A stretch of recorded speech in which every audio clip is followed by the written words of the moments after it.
Hello everyone, मैं हूं vision Gupta और आज के इस इंग्लिश ग्रामर वीडियो में हम बात करने वाले हैं प्रेजेंट परफेक्ट कंटिन्यूअस टेंस की। प्रेजेंट परफेक्ट कंटिन्यूअस और सिर्फ कंटिन्यूअस में थोड़ा सा डिफरेंट होता है, क्योंकि परफेक्ट कंटिन्यूअस में काम जो स्टार्ट होता है उसमें साथ में उसके टाइमिंग दी हुई होती है कि काम चल रहा है। तो आइए इस सेंटेंस के बारे में बहुत अच्छे तरीके से जानते हैं तो सीखते हैं। सबसे पहले हर सेंटेंस को ट्रांसलेट करने के लिए जरूरी होता है उसको पहचानना, जो मैं बार बार बताता हूँ। तो इस टेंस की जो पहचान होती है, क्योंकि कॉन्टिन्यूअस जो होता है उसका मतलब ये होता है कि एक्शन जारी है, तो जारी रहने का मतलब इसकी भी पहचान रहा है, रही है, रहे हैं, इन शब्दों से ही होती है। लेकिन इसके साथ में हमें काम के जारी होने का निश्चित या अनिश्चित समय भी दिया होता है, पॉइंट ऑफ द टाइम और पीरियड ऑफ टाइम। इसी के साथ में प्लस टाइमिंग दी होती है, समय। जैसे कि कंटिन्यूअस, प्रेजेंट कंटिन्यूअस और परफेक्ट कंटिन्यूअस में अगर मैं थोड़ा सा एग्जांपल ले लूँ तो वह पढ़ रहा है, वो सिर्फ कंटिन्यूअस हो जाएगा। अगर इसमें थोड़ा सा टाइम जोड़ देते हैं कि वह 10 मिनट से पढ़ रहा है, या कोई भी ऐसा काम लेते हैं जैसे मैं खेल रहा हूँ तो ये कंटिन्यूअस है, और मैं 1 बजे से खेल रहा हूँ, ये परफेक्ट कंटिन्यूअस हो जाता है। तो इसको जानने के लिए इसकी पहचान रहा है, रही है, रहे हैं के साथ में इसकी टाइमिंग दी होती है, निश्चित समय या अनिश्चित समय। अब हम बात करते हैं इसके रूल्स की कि इसको हम कैसे ट्रांस करते हैं। तो इसमें भी यही होता है कि सिंगुलर सब्जेक्ट के साथ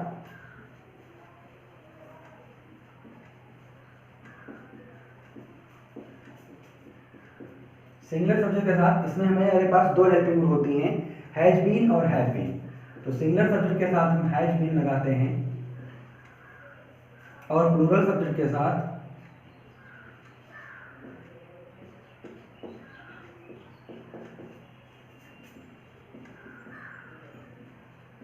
हैव बीन।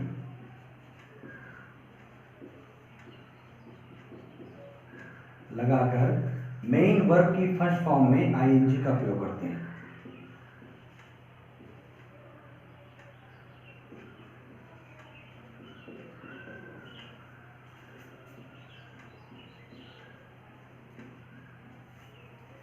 इसके साथ ही इसमें हमें टाइमिंग दी हुई होती है, तो निश्चित समय के लिए सिंस और अनिश्चित समय के लिए फॉर का भी प्रयोग करते हैं।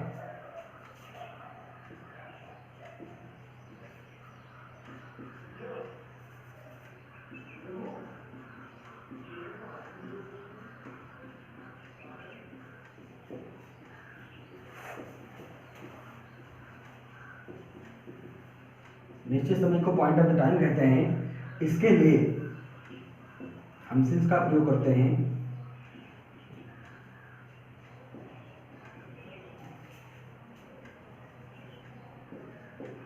तथा अनिश्चित समय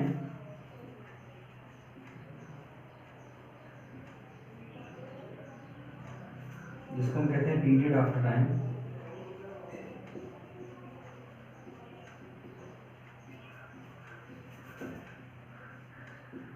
के लिए फॉर का प्रयोग करते हैं।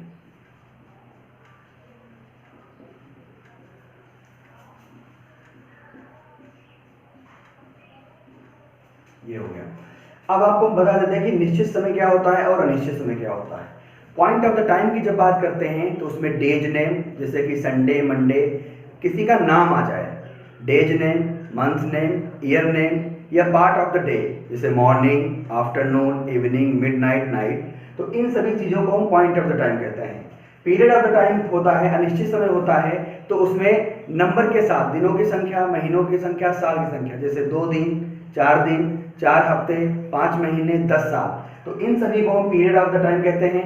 इसी के साथ में अगर हमें घंटे, मिनट, ये भी संख्या में दिए हुए हैं, जैसे 2 घंटे से पढ़ रहा हूँ, 4 घंटे से, तो घंटे या मिनट जब आते हैं, नंबर में आते हैं, तो उसको हम पीरियड ऑफ द टाइम कहते हैं। लेकिन अगर वही टाइम 1 बजे, 2 बजे, 4 बजे बजे में आते हैं, तो उसको हम पॉइंट ऑफ द टाइम कहते हैं। वो इसलिए होता है क्योंकि बजे निर्धारित होते हैं, कि जैसे मैंने कहा वह 4 बजे से खेल रहा है, तो 4 बजे जो है वो point of the time clear time हो जाता है, निश्चित समय हो जाता है, इसलिए इसको हम पॉइंट ऑफ द टाइम बनाते हैं और उसके लिए हम सिंस का प्रयोग करते हैं। तो अब इसके फॉर्मूले की तरफ एक बार देखते हैं। तो सबसे पहले सेंटेंस बनाने के लिए अफर्मेटिव सेंटेंस में हम सब्जेक्ट की स्टार्टिंग करते हैं। सब्जेक्ट के साथ ही इस टेंस की दो हेल्पिंग वर्ब हैज, हैव और उसके साथ में बीन। मतलब अगर सब्जेक्ट सिंगुलर होगा तो हैज बीन और प्लूरल होगा तो हैव बीन लगाते हैं। फिर साथ ही मेन वर्ब की फर्स्ट फॉर्म में आईएनजी का प्रयोग करते हैं, ऑब्जेक्ट लेते हैं, उसी के बाद सिंस या for, since point of the time के लिए सिंस और पीरियड ऑफ द टाइम के लिए फॉर का प्रयोग करते हैं और फिर लास्ट में हम लगाते हैं टाइम। तो ये हमारा फार्मूला है, क्योंकि फार्मूले अगर हमको अच्छे से लर्न हो जाएं तो हम सेंटेंस को बहुत ही अच्छी तरीके से ट्रांसलेट कर पाते हैं और हमें बहुत ही आसानी से बन भी जाता है। तो अब एक एग्जांपल ले लेते हैं, जैसे कि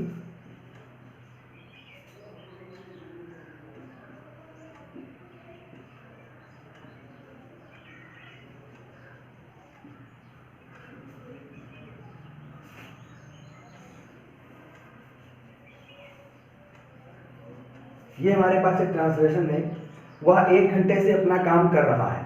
तो यहाँ अगर हम सबसे पहले देखें वह 1 घंटे से अपना काम कर रहा है, इसको 2 बार पढ़ने पर तो हमारा सब्जेक्ट है वह।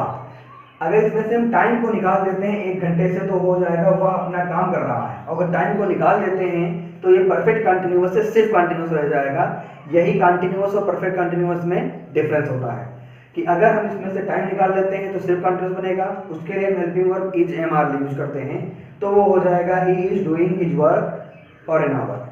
अब इसमें जो है एन आवर लगा है इसलिए समय दिया हुआ है, तो इसके लिए हम he has been perfect continuous में बनाएंगे। तो उसके लिए सबसे पहले हम ही के लिए लिखते हैं, सब्जेक्ट हमारा है ही, ये सिंगुलर है और सिंगुलर के लिए हेल्पिंग हमारी है हैज बीन, जो ऊपर मैंने रोज में लिख दिया है ही हैज बीन। अब हो गया वह कर रहा है, क्या कर रहा है, काम कर रहा है, मतलब करना ही डूइंग है, इसमें वर्ब है तो इसे डू में लगाएंगे doing. He has been doing his work. अब इसमें टाइम दिया हुआ है 1 घंटा, मतलब 1 घंटे से कर रहा है। तो 1 घंटा जैसा कि मैंने बताया ये घंटे संख्या में है, न्यूमेरल नंबर आते हैं तो उसके बाद उसको हम पीरियड ऑफ टाइम में लेते हैं और उसके लिए फॉर का प्रयोग करते हैं। तो फॉर 1 घंटे के लिए एन आवर, ये हमारा ट्रांसलेशन बन गया he has been doing his work for an hour. इसी तरीके से अगर हम निगेटिव का एग्जांपल लेते हैं तो सब्जेक्ट हैज हैव के नॉट में सिर्फ नॉट बन जाएगा, मतलब निगेटिव का फॉर्म में लगाते हैं, जैसे कि अध्यापक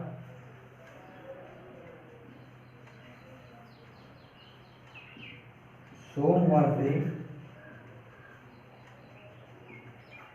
इतिहास नहीं पढ़ा रहे हैं।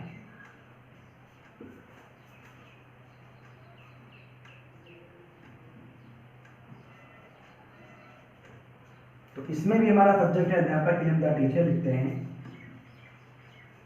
ये भी हमारा सिंगुलर सब्जेक्ट है इसलिए इसमें निगेटिव है तो हैज नॉट यूज करेंगे, has not been, the teacher has not been. अब टीचर अध्यापक नहीं कर रहे हैं, क्या नहीं कर रहे, पढ़ा रहे हैं, तो पढ़ाना की टीच होती है और टीच में एन लगा देंगे तो बन जाएगा teaching. The teacher has not been teaching history. कब से नहीं पढ़ा रहे हैं, सोमवार से। अब सोमवार जो है ये वीक्स नेम है और नेम जो होता है तो वो पॉइंट ऑफ द टाइम होता है, निश्चित समय होता है कि सप्ताह में सोमवार एक ही बार आता है।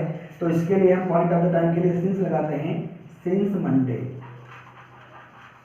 ये हमारा बन गया the teacher has not been teaching history since Monday. अगर हम इंट्रागेटिव का एग्जांपल लेते हैं तो इंट्रागेटिव का एग्जांपल देख लेते हैं, उसके थोड़ा सा हम स्पेस रफ कर लेते हैं पहले।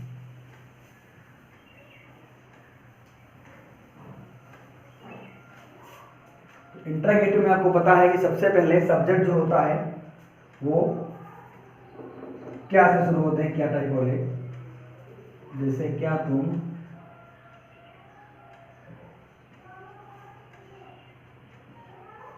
दो महीनों से अंग्रेजी सीख रहे हो।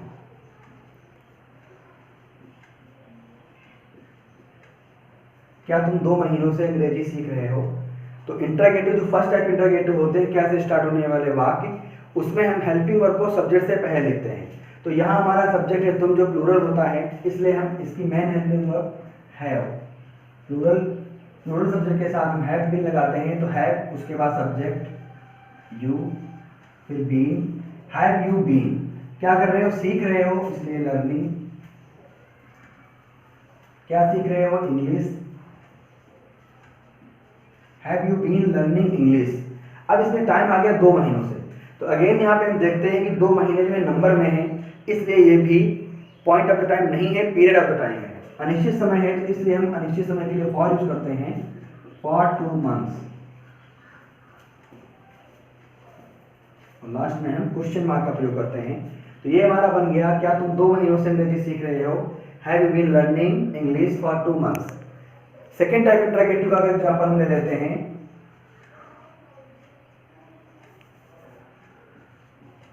वे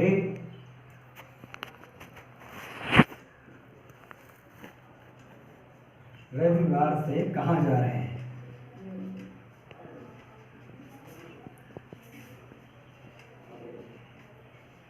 तो सेकेंड टाइप इंटरोगेटिव को जो ट्रांसलेट करते हैं, सबसे पहले इंटरोगेटिव वर्ड की स्पेलिंग को बनाते हैं, जिससे कहाँ के लिए हम वेयर को लिखेंगे। अब सब्जेक्ट हमारा प्लूरल है, इसलिए हैव लिखेंगे, सब्जेक्ट लिखेंगे और फिर बीन लगाएंगे, तो ये बन जाएगा वेयर हैव दे बीन, जा रहे हैं इसलिए गोइंग, कब से जा रहे हैं, रविवार से, जो कि हमारा पॉइंट ऑफ द टाइम निश्चित समय है, तो सिंस संडे। अब ये पूरा हमारा बन गया where have they been going since Sunday, कि वो रविवार से कहाँ जा रहे हैं। तो ये परफेक्ट कंटिन्यूअस है, बहुत ही इजी है। और इसी तरीके से जब हम पास्ट परफेक्ट कंटिन्यूअस या फ्यूचर परफेक्ट कंटिन्यूअस बनाते हैं, तो उसमें भी हमारे टाइम होता है कि रहा रही के साथ में समय दिया हुआ होता है, उसके लिए मैं अलग से वीडियो बनाऊंगा। अगर आपको हमारा वीडियो अच्छा लगे तो इसे लाइक शेयर और सब्सक्राइब जरूर करें। Thank you.